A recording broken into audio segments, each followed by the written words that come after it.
دفاعی بازیکن سابق بارسا از ستاره رئال لیلیان تورام مدافع اسبق بارسلونا معتقد است شعارهای نجات پرستانه علیه وینیسیوس جونیور هیچ ارتباطی به رفتارهای او در زمین ندارد و این موضوع کاملا اشتباه است. وسوسه شدن ناپولی برای فروش اوسیمن. ناپولی در پنجره نقل انتقالات ژانویه به دنبال انتقال ویکتور اوسیمن به منچستر یونایتد است. حس متفاوتی دارم، حالا زمان قهرمانی فرا رسید. محمد صلاح پس از پیروزی استبرک تیمش برابر لستر سیتی ابراز امیدواری کرد که تیمش در این فصل قهرمان لیگ برتر شود. بیدار شدن قهرمان سابق اروپا از خواب زمستانی. با پی سوم جدول لیگ برتر انگلیس تا پایان هفته 18 رقابت‌ها در اختیار شاگردان نونو اسپریتو یعنی ناتینگهام فارست قرار دارد. اخراج برونو باعث شد تا بازی رو ببازد.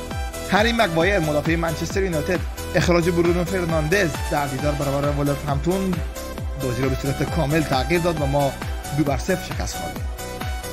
گل خوردن از نقطه کورنر عادت جدید منچستر و آموری. همانند هفته گذشته باز هم دروازه منچستر روی ارسال مستقیم از نقطه کورنر باز شد. توقف سیتی در سال کابوسبار گواردیولا به پایان رسید. منچستر سیتی در روز از دست رفتن پنالتی توسط ارلینگ هالند در خانه مقابل اورتون با تساوی 1-1 متوقف شد.